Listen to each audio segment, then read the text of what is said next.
নগাঁও জুবিন গাৰ্গৰ সৰণীত ফুটবল প্ৰতিযোগিতা।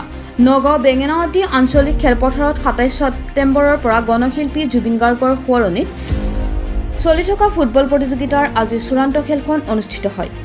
খেল আৰম্ভ কৰাৰ পূৰ্বে উদ্যোক্তাসকলে প্ৰয়াত শিল্পী জুবিন গাৰ্গৰ এক শ্ৰদ্ধাঞ্জলি অনুষ্ঠান অনুষ্ঠিত কৰে। ইয়াৰ পাছতেই আনুষ্ঠানিকভাৱে খেলৰ উদ্বোধন কৰে নগাঁও জিলা পৰিষদৰ সভানেত্ৰী গীতাঞ্জলি হাজৰিকাই। চূড়ান্ত খেলখন অনুষ্ঠিত হয় ডেকাগাঁও কাৰ্বি আংলং ফুটবল ক্লাব বনাম ৰূপহী ফাকলি ফুটবল ক্লাবৰ মাজত। খেলৰ আৰম্ভণিৰ পৰাই ক্ৰীড়াপ্ৰেমী ৰাইজ তথা জুবিন গাৰ্গৰ অনুৰাগীসকলৰ মাজত ব্যাপক উৎকণ্ঠা দেখিবলৈ পোৱা যায়। তীব্ৰ প্ৰতিদ্বন্দ্বিতামূলক খেলখনত কাৰ্বি আংলং ডেকাগাঁও ফুটবল ক্লাবে ৩-১ গলত বিজয়ী হয়। খেলৰ অন্তত বঁটা বিতৰণী অনুষ্ঠানত মুখ্য অতিথি হিচাপে উপস্থিত থাকি নগাঁও বটদ্ৰৱা সমষ্টিৰ বিধায়ক ৰূপক শৰ্মাই বিজয়ী আৰু বিজিত দলক বঁটা প্ৰদান কৰে। বেঙেনাআটী ৰয়েল ক্লাবৰ উদ্যোগত আজি আমাৰ সকলোৰে প্ৰাণৰ শিল্পী জুবিন গাৰ্গদেৱৰ সোঁৱৰণত এখন ফুটবল আজি প্ৰতিযোগিতা অনুষ্ঠিত হৈ আছিলে। আজি চূড়ান্ত খেলখন আমাৰ ৰূপহী ফাকলি ক্লাবৰ লগতে আমাৰ কাৰ্বি আংলঙৰ ডেকাগাঁও ক্লাব মাজত অনুষ্ঠিত হয়। এখন খুব সুন্দৰ পৰিৱেশত সুন্দৰ খেল হ'ল, যথেষ্ট ৰাইজ সমাগম হৈছে আৰু আমাৰ যিধৰণে আমাৰ কাৰ্বি আংলং ক্লাবটো জয়ী হৈছে। গতিকে পৰিৱেশটো ইমান সুন্দৰ, লগতে বিশেষকৈ গ্ৰাম্য অঞ্চলৰ ক্ষেত্ৰত জুবিন গাৰ্গ ডাঙৰীয়া যিধৰণে ফুটবলৰ প্ৰসাৰৰ ক্ষেত্ৰত যথেষ্ট কষ্ট কৰিছিলে আৰু আজি সেইকাৰণে তেখেতৰ নামৰে আজি খেলখন অনুষ্ঠিত হৈছিলে। গতিকে মই এই বেঙেনাআটী ৰয়েল ক্লাবক ধন্যবাদ জনাইছোঁ এটা সুন্দৰ এই প্ৰতিযোগিতাখনৰ কাৰণে আৰু আশা কৰিছোঁ যে এই ধৰণৰ প্ৰতিযোগিতাৰ পৰাই যিধৰণে স্থানীয় আমাৰ যিবিলাক প্ৰতিভাশালী ওলাই আহিব পাৰে ফুটবল জনপ্ৰিয়তাৰ ক্ষেত্ৰত সি এটা সহায় হ'ব। জুবিন গাৰ্গে নিজেও ফুটবল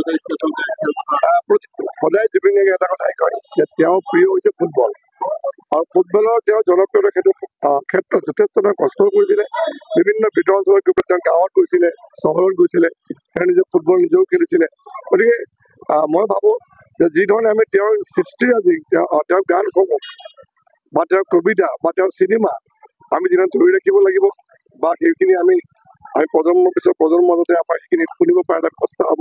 সেই একেধৰণে জুবিনৰ আত্মাই শান্তি পাব যেতিয়া আমি ফুটবলৰ ক্ষেত্ৰত আমি যেতিয়া কাম কৰিম, ফুটবলৰ যেতিয়া জনপ্ৰিয়তাৰ ক্ষেত্ৰত আমি কাম কৰিম, তেতিয়া হয়তো আমি জুবিন গাৰ্গক যিটো শ্ৰদ্ধাঞ্জলি আমি জনাই আছোঁ তাৰ সেই ধৰণৰ শ্ৰদ্ধাঞ্জলি জনোৱাটো হ'ব।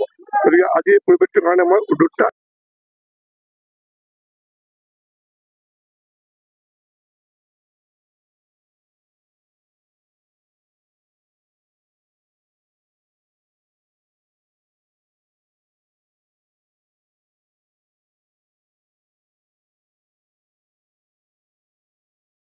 এতিয়া বেঙেনাআটী পঞ্চায়তৰ অন্তৰ্গত ৰয়েল ক্লাবৰ উদ্যোগত মই আহি পেলাই ইয়াত জুবিন গাৰ্গৰ সোঁৱৰণি কৰি পেলাই দুয়োটা দলৰে আমি উদ্বোধনী কৰিলোঁ। আজি 7 দিন ধৰি হৈ আছিলে, 17 দিন ধৰি পেলাই হৈছে আজি অন্তিম দিন দুয়োটা দলৰে। আমি দুয়োটা দলকে কামনা কৰিছোঁ খেলৰ আৰম্ভণিতে আহি পেলাই খেলৰ হৈ উন্নত কৰিছোঁ আৰু এই খেলৰ হৈ আমি জুবিন দাই যিহেতু তেওঁ খুব সক্ৰিয়ভাৱে লাগিছিলে, গতিকে আমি সেই বেঙেনাআটী ৰয়েল ক্লাবৰ উদ্যোগত আজি এইটো কৰিব পাই ময়ো সুখী হৈছোঁ। অন্তিম ইয়াতে কৈছোঁ আৰু জুবিন গাৰ্গদেৱৰ যে মৃত্যুৰ ৰহস্য বা ন্যায় প্ৰক্ৰিয়া সুন্দৰভাৱে চলি আছে, CMও তৎপৰতা দেখুৱাইছে, গতিকে এই ক্ষেত্ৰত কেনেকৈ বিচাৰিব?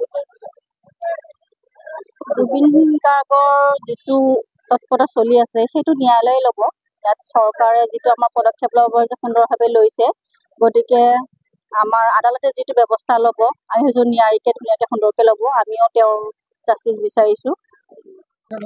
16টা দলে, গতিকে আজি অন্তিম পৰ্যায়। আজি ৰূপহী ফাকলি স্পৰ্টছ ক্লাব বৰ্তমান ডেকাগাঁও কাৰ্বি আংলং আৰু স্পৰ্টছ ক্লাবৰ মাজত ফাইনেল খেলখন চলি আছে। গতিকে আমি আশা কৰিছোঁ আৰু আমি অসমৰ হিয়াৰ আমঠু জুবিন গাৰ্গদেৱৰ সোঁৱৰণিত আমি অনুষ্ঠানটি অনুষ্ঠিত কৰিছিলোঁ আৰু তেখেতে যিহেতু ফুটবল খেল ভাল পায়, গতিকে তেখেতৰ স্মৃতিৰ কাৰণে আমি খেলখন তেওঁৰ নামত উৎসৰ্গা কৰিছোঁ আৰু ভৱিষ্যতেও আমি এনেকৈ কৰি থাকিম। যুৱ প্ৰজন্ম আৰু জুবিন অনুৰাগীসকলক কি মেছেজ দিব ইয়াত?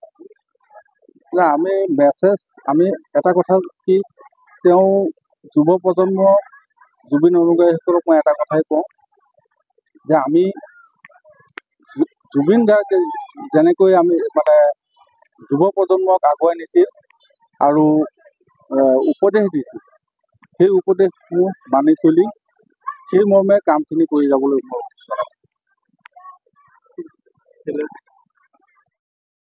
এই খেল অনুষ্ঠিত কৰিছিল তাৰ প্ৰথম পুৰস্কাৰ কিমান বা দ্বিতীয় পুৰস্কাৰ? আমি প্ৰথম পুৰস্কাৰ 15,001 টকা, দাতা আমাৰ উৎপল দাস। দ্বিতীয় পুৰস্কাৰ 10,001 টকা। আমি এইবাৰ প্ৰথম কৰিছোঁ আৰু দাতা হৈছে আপোনাৰ ডক্টৰ অৰবিন্দ দেৱান। আমি এইবাৰ প্ৰথম ষ্টাৰ্টিং কৰিছোঁ, বহুত বছৰ হ'ল আমি ইয়াত খেল হোৱা নাই। পৰৱৰ্তী আমি আৰু ডাঙৰকৈ পতাৰ কাৰণে চেষ্টা কৰিম।